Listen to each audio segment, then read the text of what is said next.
23 Russian diplomats expelled by London have now left the UK on a plane bound for Moscow. RT's Boiko reports from London on the latest in the standoff between Russia and the UK. It's 23 diplomats and their families, so close to 100 people who were waved off by the remaining embassy staff here in the UK. They boarded a Russian government plane bound for Moscow, and the Russian ambassador to the UK, Alexander Yakovenko, he escorted them to the airport. This is what he had to say. Take a listen. 23 diplomats means 40% reduction, and that's a lot for any embassy. That's why there will be delays in issue of the visas. It's becoming a little bit more complicated these days, to work here in the UK. But this is the new realities. This is the absolutely different level of relations today that we have.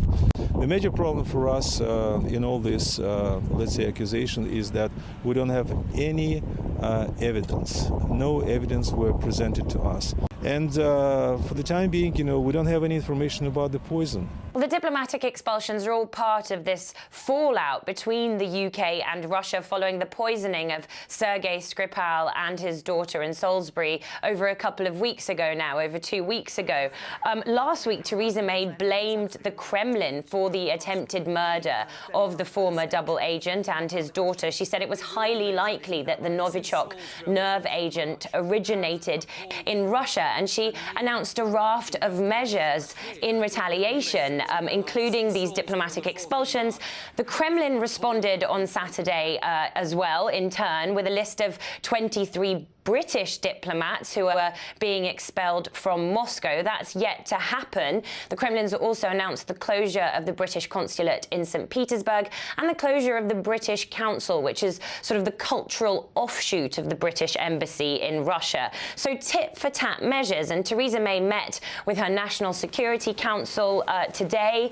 There had been some expectation that she might introduce more new measures, further measures against the Kremlin, but her spokesperson has just been talking, and she said that there's action being taken at the border to monitor and track people whose activity threatens the security of the UK and its allies. She's saying there's work by international inspectors to get samples of the nerve agent ongoing, and that the Prime Minister's looking forward to more talks with the EU states on the spy poisoning later on this week. So she's really reinforced what was unveiled last week, but stopped short so far of adding to the list of measures. She has, however, said that other measures are being actively considered, and they're going to be ready to deploy by Theresa May at any time. Now, in the meantime, the investigation into what actually took place, how that nerve agent was administered, that is still ongoing, and is being handled by London's anti-terror police unit. Their latest statement says that this is an investigation that's set to last for many months to come.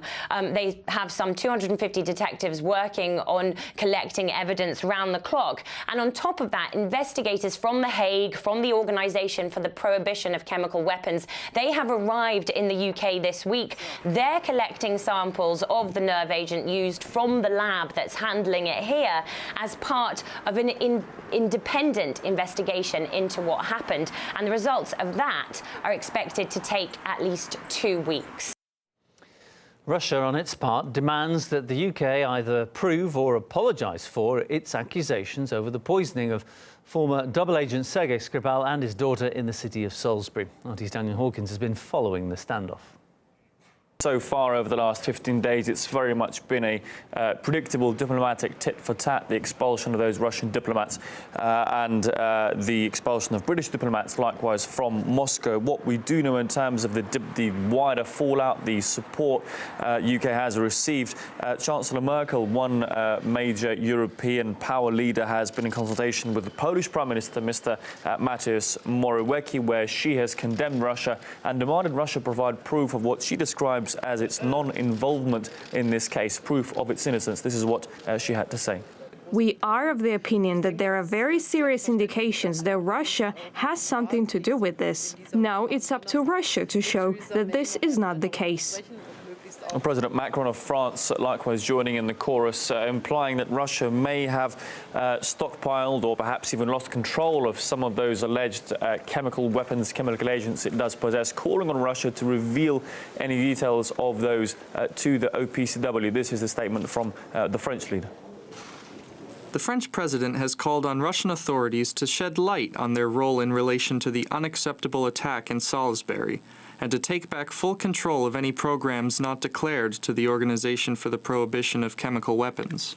Further to those talks in Warsaw, the Polish government also saying, unconfirmed sources at the moment, but saying they are considering expelling Russian diplomats in solidarity with the UK, also considering apparently bringing in sanctions against certain Russian government officials and certain companies as well. The whole onus here, of course, being on Russia to prove its innocence and prove evidence of a lack of involvement in this case, as opposed to the other way around. The UK provide evidence of direct, concrete Russian involvement to the OPCW, to these countries, etc.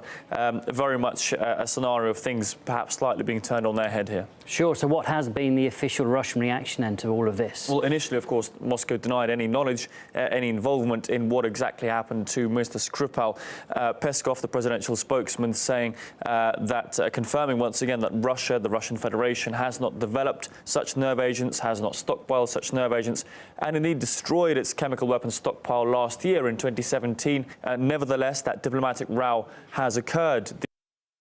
Well, we told you that the 23 diplomats had been expelled from the UK and boarded a plane. Well, let's get live pictures now from Moscow, because I can tell you, news in that the 23 diplomats have just arrived back home. You can see the press have gathered to get a few snaps of them, and they've landed, and they'll be very shortly actually exiting from Sheremetyevo Airport here in Moscow. Live pictures from the scene.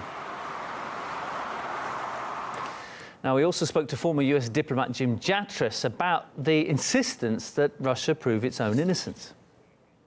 How do you ask somebody to prove their innocence in a vacuum? Prove you didn't do something. How do you do that when the Russians have requested the British to give the same samples they've given to the OPCW to the Russians so they can compare it to whatever data they have at their disposal? This shows, I think, extreme bad faith on the part of the British government. I think the Americans and the other Europeans are basically just sort of going through the motions in supporting their ally. But I think Theresa May is way out beyond her evidence on this. I think this is getting out of control.